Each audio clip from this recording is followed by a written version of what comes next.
Hello students, welcome to online school. Today we see chapter 5 औरतों ने बदली दुनिया of 7th class social science. Watch the video from start to end. If you like the video, then please like and share. आइए हम chapter 5 औरतों ने बदली दुनिया का सॉल्यूशन कर लेते हैं। ठीक है, इसमें हम पहले क्वेश्चन आंसर डिस्कस कर लेते हैं। फर्स्ट क्वेश्चन दिया गया है, आपके विचार से महिलाओं के बारे में प्रचलित रूढ़िवादी धारणा कि क्या कर सकती है और क्या नहीं, उनकी समानता के अधिकार को कैसे प्रभावित करती है। एक बार क्वेश्चन को फिर से देख लीजिएगा।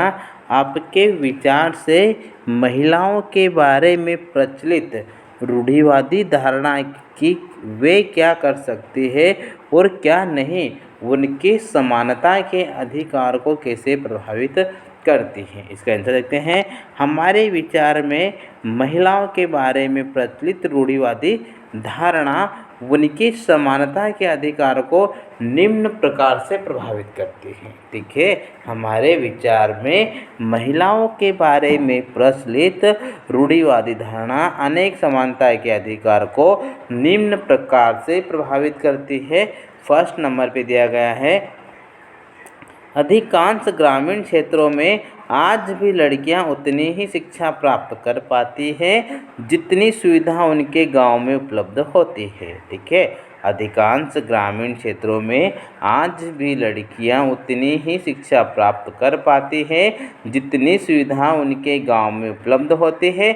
उन्हें प्रायः आगे की शिक्षा प्राप्त करने दूसरे गांव अथवा शहर नहीं भेजा जाता है। ठीक है, उन्हें प्रायः आगे की शिक्षा प्राप्त करने दूसरे गांव अथवा शहर नहीं भेजा जाता है। ठीक है, नेक्स्ट क्वेश्चन सर नेक्स्ट देखते हैं।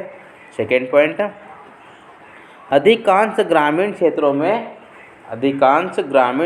में आज भी घूंघट प्रथा, लड़कियों की कम उम्र में शादी करना, लड़कियों की चार दीवारी तक सीमित रखना आदि प्रथा प्रचलित है। ठीक है, अधिकांश ग्रामीण क्षेत्रों में आज भी घूंघट प्रथा, लड़कियों की कम उम्र में शादी करना, लड़कियों को चार दीवारी तक सीमित रखना आदि प्रथा प्रचलित है। अधिकांश परिवारों में लड़कियों के स्कूली शिक्षा पूरी हो जाने के बाद उनकी शादी कर दी जाती है। ठीक है, अधिकांश ग्रामीण क्षेत्रों में या अशिक्षित परिवार या रूढ़िवादी परिवारों में लड़कियों को पराया धन मानकर परवरिश की जाती है। ठीक है, अधिकांश ग्रामीण क्षेत्रों में या अशिक्षित परिवारों या रूढ़िवादी परिवारों में लड़कियों को पराया धन मानकर परवरिश की जाती है और लड़कों को वंश चलाने वाला माना जाता है। ठीक है, और लड़कों को वंश चलाने वाला माना जाता है, इसलिए उनकी परवरिश लड़कियों से बेहतर की जाती है। ठीक है, नेक्स्ट पॉइंट देखते हैं। अधिकांश लोग अभी भी यह मानते हैं कि लड़कियों का मुख्य कार्य भावी परिवार के उत्तरदायित्व को निभाना है। ठीक है, अधिकांश लोग अभी भी यह मानते हैं कि लड़कियों का मुख्य कार्य भावी परिवार के उत्तरदायित्व को निभाना है, जिसके लिए उच्च शिक्षा के स्थान पर अन्य कार्यों ठीक है जिसके लिए उच्च शिक्षा के स्थान पर अन्य कार्यों जैसे पाक कला, सिलाई बुनाई आदि की अधिक आवश्यकता होती है। ठीक है,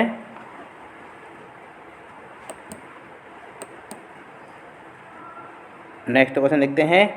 कोई एक कारण बताइए जिसकी वजह से रास सुंदरी देवी, रमाबाई और रुकैया हुसैन के लिए अक्षर ज्ञान इतना महत्वपूर्ण था। ठीक है, कोई एक कारण बताइए जिसकी वजह से रास सुंदरी देवी, रमाबाई और रुकैया हुसैन के लिए अक्षर ज्ञान इतना महत्वपूर्ण था। ठीक है, तो आइए हम इसका आंसर देख लेते हैं।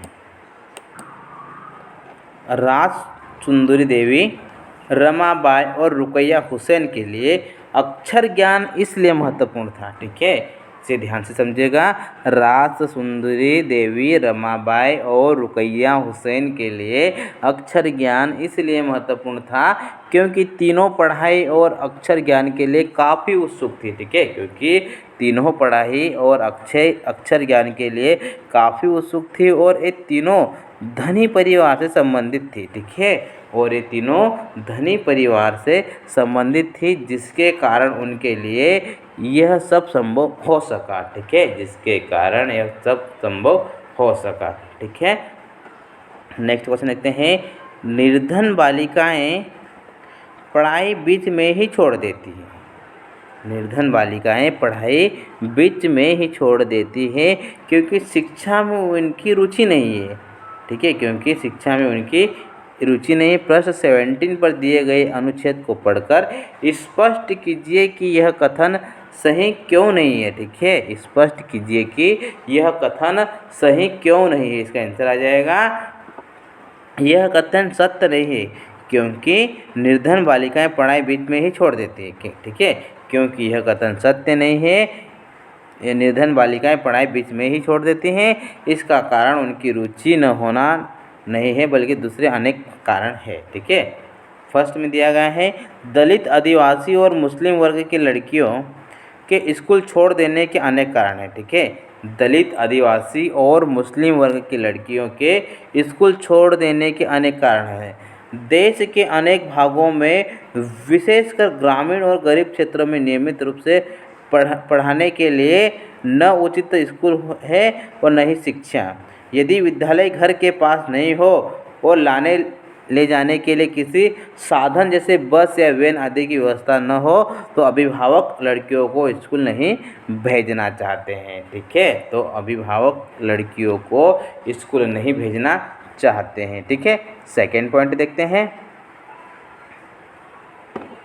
कुछ परिवार अत्यंत निर्धन होते हैं। ठीक है, कुछ परिवार अत्यंत निर्धन होते हैं और अपने सभी बच्चों को पढ़ाने का खर्चा नहीं उठा पाते हैं। ठीक है, कुछ परिवार अत्यंत निर्धन होते हैं और अपने सभी बच्चों को पढ़ाने का खर्चा नहीं उठा पाते हैं।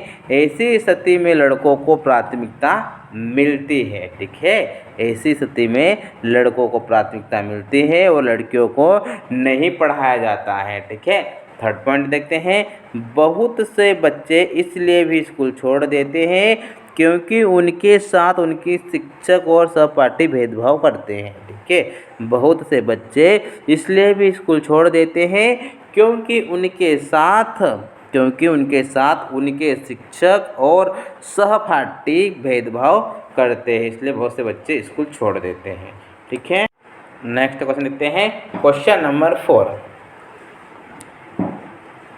क्या आप महिला आंदोलन द्वारा व्यवहार में लाए जाने वाले संघर्ष के 2 तरीकों के बारे में बता सकते हैं?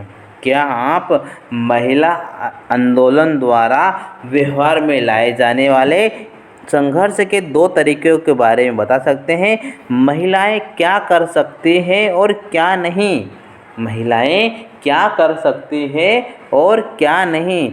इस विषय पर आपको रूढ़ियों के विरुद्ध संघर्ष करने पड़े तो आप पढ़े हुए तरीकों में से कौन से तरीकों का उपयोग करेंगे? आप इसी विशेष तरीके का उपयोग क्यों करेंगे? ठीक है, तो इसका आंसर आ जाएगा, संघर्ष के 2 प्रमुख तरीके हैं। ठीक है, संघर्ष के 2 प्रमुख तरीके हैं। फर्स्ट में हमें दिया गया है, औरतों के अधिकारों के संबंध में समाज में जागरूकता बढ़ाना। ठीक है, औरतों के अधिकारों के संबंध में समाज में जागरूकता बढ़ाना। सेकेंड पॉइंट दिया गया है, भेदभाव और हिंसा का विरोध करना। ठीक है, भेदभाव और हिंसा का विरोध करना। यदि हमें रूढ़ियों के विरुद्ध संघर्ष करना पड़े तो हम प्रयास करेंगे कि समाज में औरतों के अधिकार के संबंध में जागरूकता फैलाई जाए। ठीक है, यदि हमें रूढ़ियों के विरुद्ध संघर्ष करना पड़े तो हम प्रयास करेंगे कि समाज में औरतों के अधिकारों के संबंध में जागरूकता फैलाई जाए। लोगों को यह बतलाया जाए कि महिलाएं भी समाज के अंग है। ठीक है, लोगों को यह बतलाया जाए कि महिलाएं भी समाज के अंग हैं और महिलाओं के विकास से ही परिवार और समाज का विकास हो सकता है। ठीक है, और महिलाओं के विकास से ही परिवार और समाज का विकास हो सकता है। समाज को यह बतलाया जाए कि हमारे पूर्वज पढ़े लिखे नहीं थे। ठीक है, समाज को यह बतलाया जाए कि हमारे पूर्वज पढ़े लिखे नहीं थे, इसलिए उनके अंदर महिलाओं को लेकर संकीर्ण मानसिकता थी। ठीक है, इसलिए उनके अंदर महिलाओं को लेकर संकीर्ण मानसिकता थी। अब हम संकीर्ण मानसिकता को छोड़कर महिलाओं से होने वाले भेदभाव को त्याग कर और एक आदर्श समाज का निर्माण करें। ठीक है।